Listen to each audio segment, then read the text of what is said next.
wasn't going to reel in, I was going to wait until I got home. But with what's just happened to Julian Assange, Julian Assange is a whistleblower. Look what's happened to whistleblowers in the UK. Look what's happened to whistleblowers everywhere. Whistleblowers need somewhere. So anyone out there with information, with factual information, with credible information, with leaks, with paperwork, with documents, with any information that they wish to expose on corruption, to expose things that are going on within the system, to expose against people. Nick Clegg, maybe, head of communications of Facebook. Anyone from Twitter. Hey, even Nigel Farage. Don't want to say Nigel Farage. I've got to get onto this. I was going to keep my mouth shut about it, but I can't. I'm watching this morning, and I saw that Hope Not Hate have said that they're going to come out strongly in the European elections against UKIP, of course, and against myself if I decided to stand. But they're going to give a free pass to the Brexit party. If it doesn't tell you what you need to know already, Nigel Farage got us to the point of a referendum. Well done, Nigel. Thank you. Yeah? And then he abandoned it. He abandoned it, and he focused on his media career and making money. Fair enough. That's what he focused on. And then, when they're going to betray Brexit, then he comes back to completely split the vote. Nigel's never spoken about issues that affect working class communities. Yeah, he's been strong on the European Union, but he got us to a point and then he abandoned it. And he abandoned it so much so that the only people he allowed to become in charge, or he put in charge of UKIP, were people that he knew would fail. He didn't want a growing resistance party. He didn't want it. And in fact, he didn't just not want it. He done everything he could to stop it. Look what he did to Anne-Marie Waters. And Anne-Marie, if you're watching this, babe, I love you. Wherever Anne-Marie is standing in her election, people should support her. She's amazing. She's a very strong lady on all of the issues. He tried to destroy her, or the party did within UKIP. Now, what he done was he put Henry Bolton in, who he knew would fail. Why? What's his reasoning for that?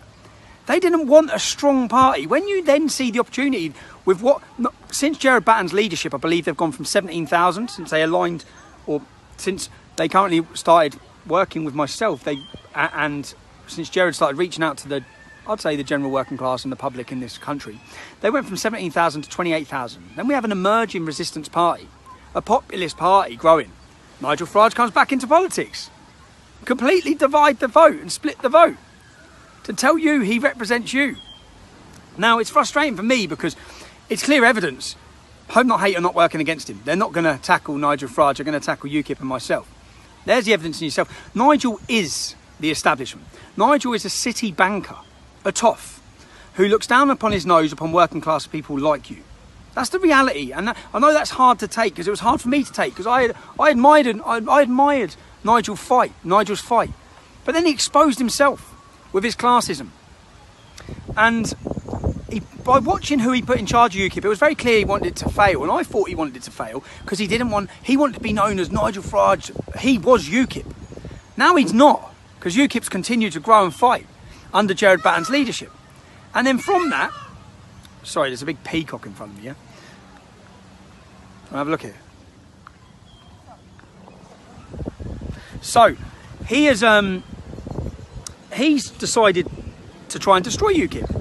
And then he comes out right at the last minute. And he hasn't set up a political party, he's set up a Brexit party. A Brexit party that would enable him and his friends, who are all ex-Tories, to milk the gravy train a bit longer of the European Union. And divide and split the vote. Now, the only reason why I haven't yet announced that I would be standing as MEP is because it's a difficult position, because I wanted one party as a populist revolutionary party. That's what I think this country needs. A real party that will speak on the issues and the truths that affect you in your community. Nigel won't do that. Nigel's never been in a working class community after 6 p.m. He stood and had his photo taken with a couple of beers. He's never been there. He doesn't understand it. Yeah? And he doesn't care either, to be honest. He does not care. And most of his comments that he gives are degrading towards tattooed to the head working class people, racist thugs, because they have an opinion about Islam. Islamophobia. He actually pushes the Islamophobia term. Unbelievable. But anyway, I don't want to get on a rant about him. I want to get on a rant more about, or ask you if people have information, come forward. The email address is www.tommy.robinson@tutanata.com. I'll include it in this. it's just an opportunity for people to expose. I was going to wait till I got home to do this, but I thought with what happened with Julian Assange, with what I'm watching, this Brexit party flying, we're launching today, we're representing you. No, you're the establishment. You're the establishment, you're a complete decoy and you're absolutely splitting the vote. And that's what your purpose is, that's what you're doing. You're going to be successful in doing it, I believe. I believe that if UKIP is standing in your area, you've got to go out and vote for them. UKIP are not the establishment, that's very clear and evident. Look at the attacks. Is Nigel Farage come under attack anymore? Would Nigel Farage be Sir Nigel Farage after this? I'm disappointed in a lot of things, man. I'm disappointed that I think that UKIP need to really grasp it, that if you want to electrify the working class, you know, the 30% of people that don't vote, the people who've never felt the need to vote, you need to show you represent them. You need to show you're willing to not be pander. You've seen Nigel Farage completely pander to political correctness. Gerard Batten doesn't. He's a very strong leader. I have utmost respect for him. I just wish they'd pull their finger out and just not worry about what the media say, not worry about what a few people say, and revolutionise the working class community of this country. Show them that you're the party for them. Show them that it's worth getting up and voting for them. That's what I wish would happen.